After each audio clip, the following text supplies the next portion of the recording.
मुर्गी, छितर-मुर्ग, कबूतर, चिड़िया, अंडा हलाल हैं या हराम और इनकी कुर्बानी की जा सकती है या नहीं।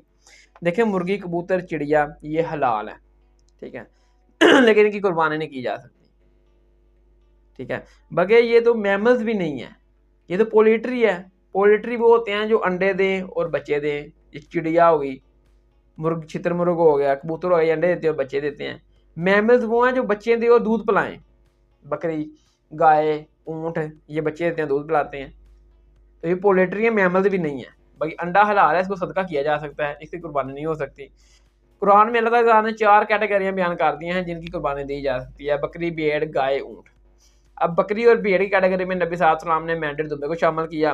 बाद में लुगत के जानने वाले जो थे उन्होंने गाय की कैटेगरी में भैंस को शामिल किया।